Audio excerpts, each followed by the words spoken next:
Haichka Kukpas and Chichillas, Haichka Santiagos, Haichka Kate and Suki Mooker and Indira Mooker. I address you today in my West Coast Salish dialect. I said, welcome, greetings. My name is Chastity Davis. I give thanks to the Creator for allowing me to be here and alive today. I give thanks to the grandmothers and grandfathers and my ancestors for surviving what they did so that I can stand before you today. The first picture up on my slide is of 3 grandmothers from my community in Sliammon. As you'll see, they're living in their traditional way with clams, and one of them was my great-grandmother. Those 3 grandmothers went to residential schools. I'm not sure if everybody here knows about residential schools, but they were created by the Canadian government in partnership with the Catholic churches. And they started in 1870, and the last one closed in 1996. That's right, 1996, 18 years ago. And it was part of the assimilation efforts of the Canadian government to assimilate the First Peoples of Canada. Those 3 grandmothers went to residential school, and their kids were forcibly taken from their house to residential school, where maybe they saw their children once a year, maybe once a year.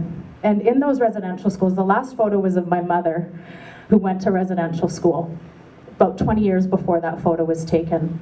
She went to residential school and she suffered physical, sexual, emotional, spiritual abuse while she was there. She was not allowed to speak her language. If she did, she was beaten.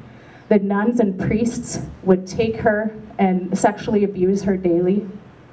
And that is what hundreds of thousands of First Nations children suffered for over 100 years in this country. I tell that to you because it's important. It's an important part of my history. And we don't often hear about Indigenous history in this country through Indigenous people, and normally it's slanted. This is a picture of me and my sister and our 2 cousins on the reservation in Sliammon.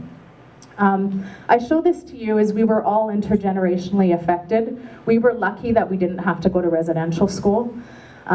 We escaped that legislated government policy, but we are still, I assure you, intergenerationally affected by what happened to our people. And so I want to tie that back into my journey and how the residential schools affected my mom, and through self-destruction and addiction, and just trying to exist and stay alive with all of that hurt, along with the hundreds of thousands of people, of First Peoples of this country, that residential schools is part of our lives. So at a young age, I began to inherit the culture of self-destruction that is new to our people. And so around 11 years old, I was regularly drinking and drugging, and that carried on for about 11 years until I made the decision to change my life. And that was a big decision for me, and to embrace the culture, the good parts of my culture, the parts of the culture that were taken away from us by the Canadian government, the parts of the culture that make me who I am as an Indigenous woman today. And that is community, that is family, that is love, that is joy. And so I had to make that decision to break the cycle of the effects of residential schools and other many legislated oppressions and policies that were enforced against us as First Peoples of Canada. And I had to make that decision to break the cycle.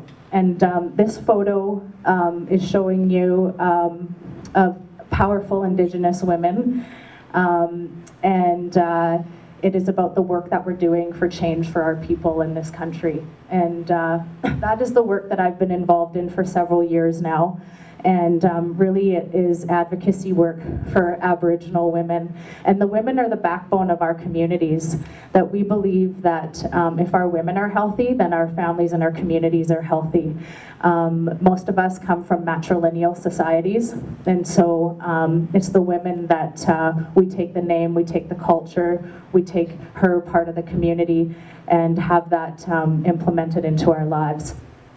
So the work that I've dedicated my life to now is about building bridges between Aboriginal and non-Aboriginal people, and that's what I do as a consultant. So really I work on the company side, and companies hire me to talk or to teach them about the Indigenous way of being, the Indigenous way of life, and have that implemented throughout their companies. As you know, we have a lot of resource development happening in this province, pipelines and mining and forestry, and so companies are needing help doing that. And I really have a vision that as Canadians, we can move forward together in a better relationship. So all of the stuff, all of the legislative policies and procedures that have been enforced against my people and all the First Nations people across this country, that we have an opportunity to move forward together in a better way, in a new relationship. And that's what I've dedicated my life to doing, is working with companies, working with government, and working with not-for-profits to do that.